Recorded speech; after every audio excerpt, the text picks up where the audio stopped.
Hello everybody. So this is a heavily requested video about the SpaceX IPO. I want to discuss the market impacts, particularly the impacts on liquidity and the SpaceX potential over the long run, and especially what I'm doing. Am I getting in or not? So let's go ahead and talk about it. Point number one, I have three broad points in this video.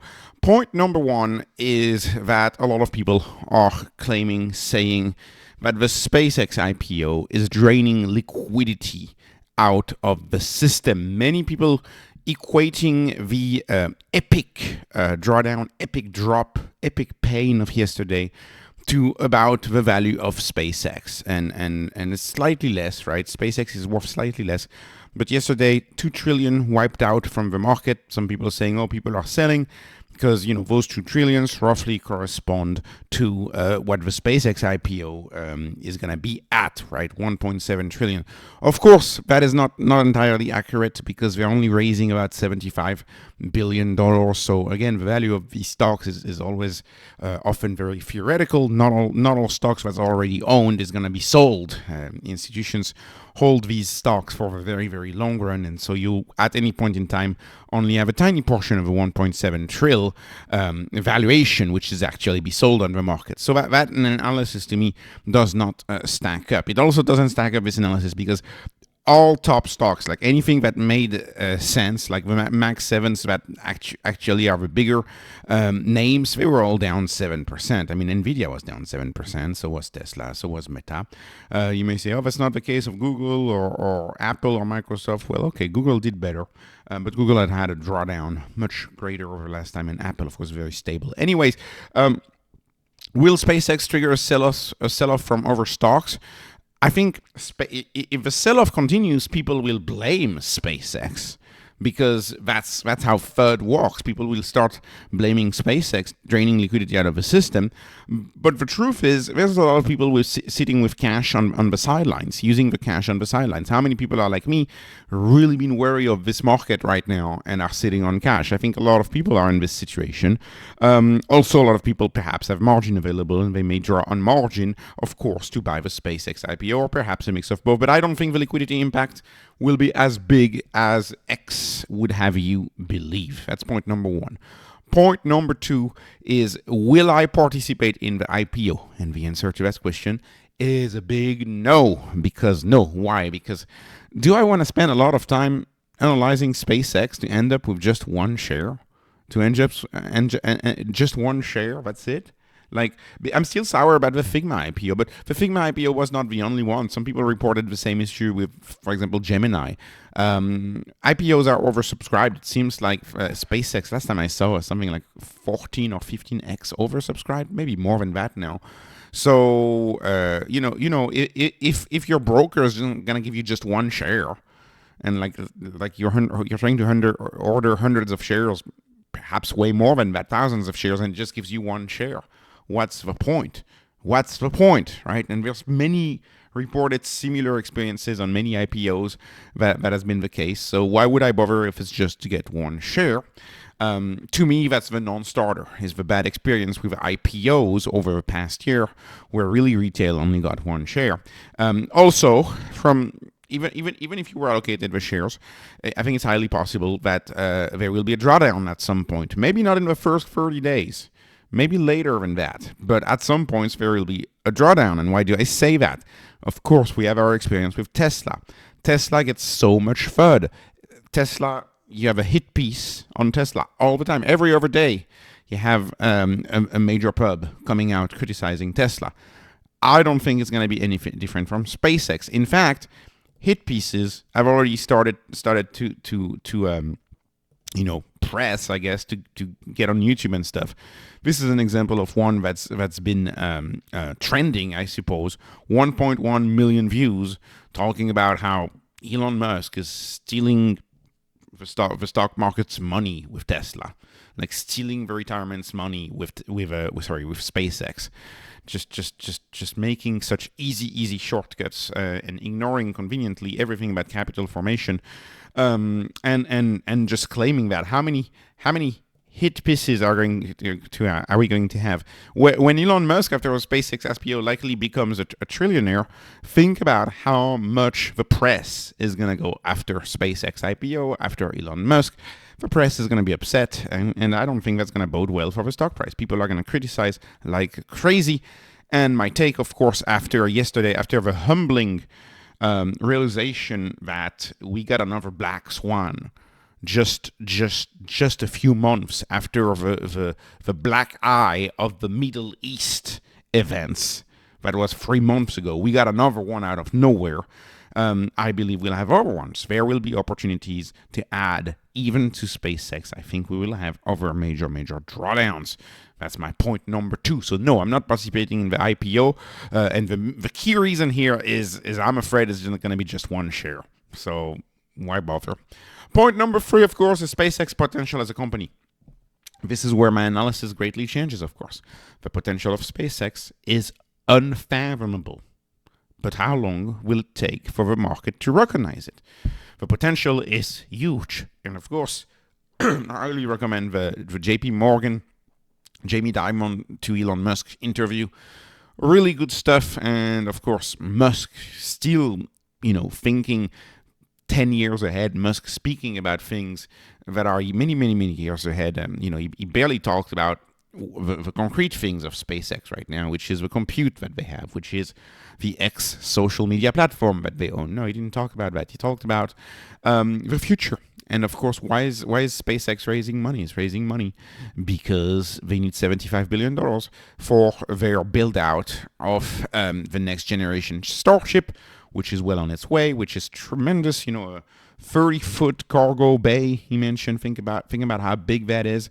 And talking about the next-gen satellites, next-gen Starlinks, of course, being the size of a bus, like the size of a school bus, and being able to launch something like 100-ton worth of them.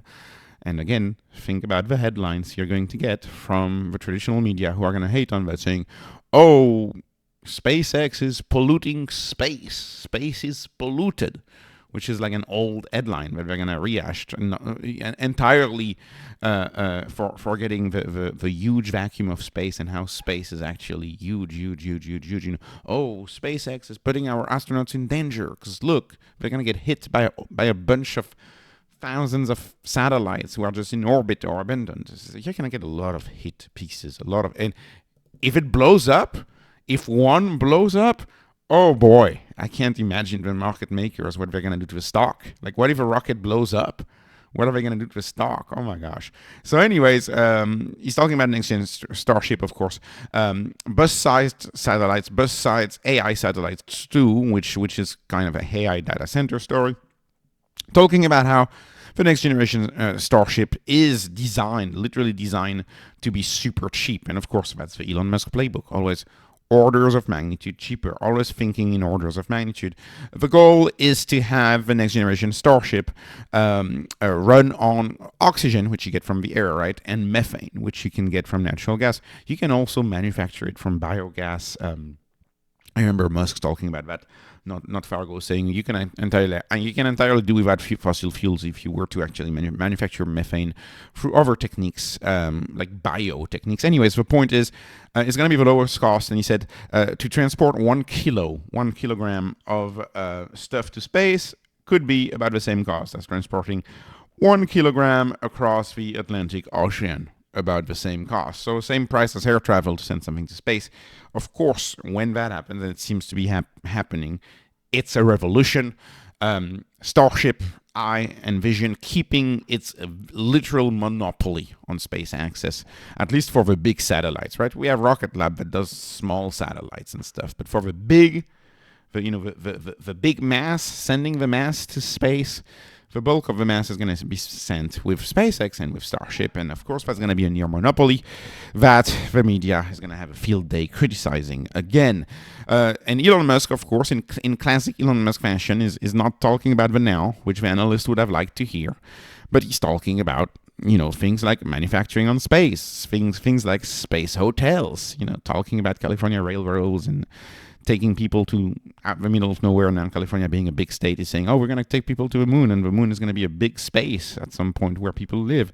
Talking about railguns on the moon to launch AI containers, AI solar powered AI containers that you can launch from moon guns. Yeah, absolutely.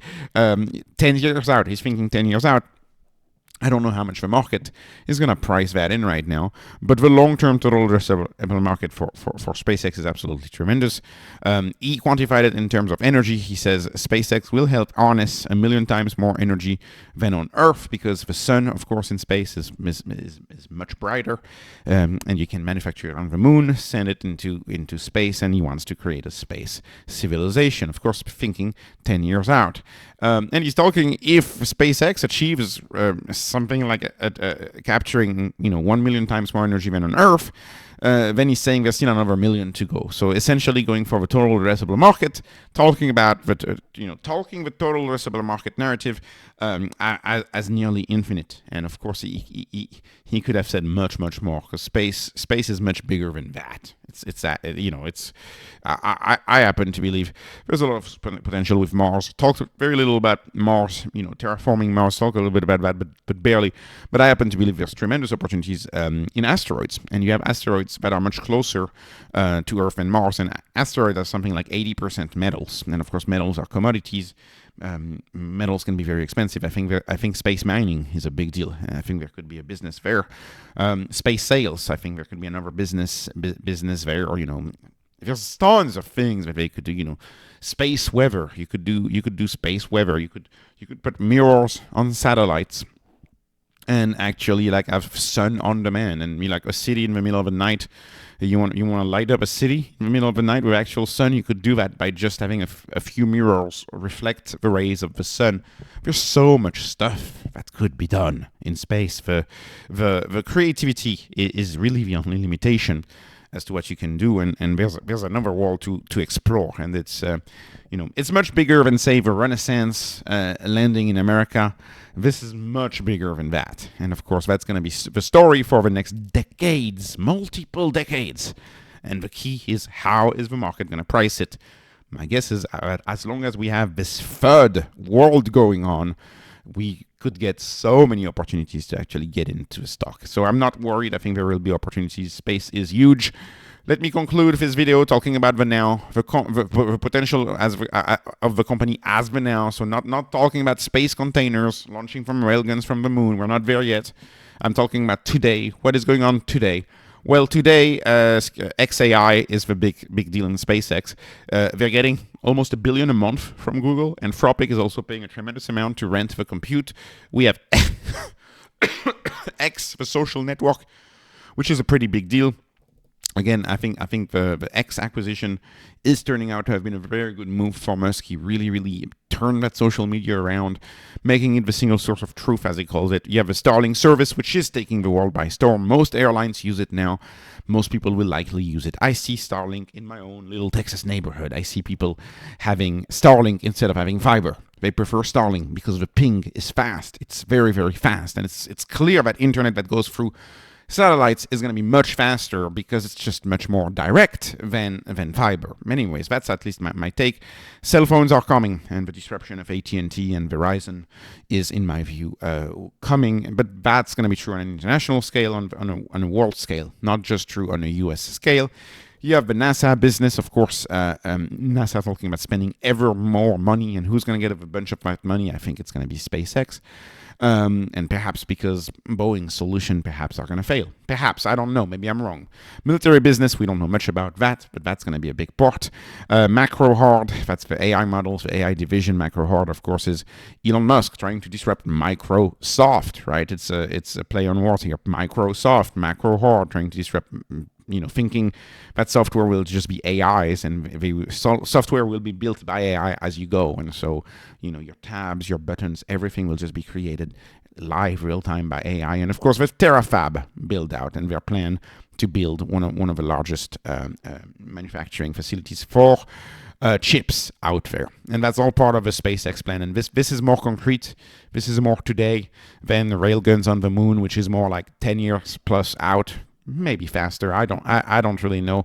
All I know is that I think in the short term, I think you could have hype, you could have excitement, but I also think the FUD will be crazy, and I think the market will take an opportunity, whether it is, better job market than anticipated, like yesterday, or whether it is a rocket exploding at some point, or whether it is a hit piece somewhere on the news.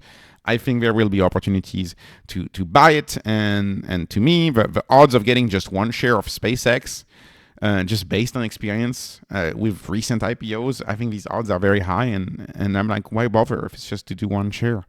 Why bother? So, anyways, that's at least my take, and it's very clear that there's preferential access to the SpaceX IPO, and people in the know will get that preferential access. And that may not be accessible to the common retailer. So anyways, this was not investment advice. This is not financial advice. This is only entertainment. I'm hoping you are entertained. Please like, please subscribe, follow me on Patreon, follow me on X. Thank you for watching, and have a wonderful, wonderful day.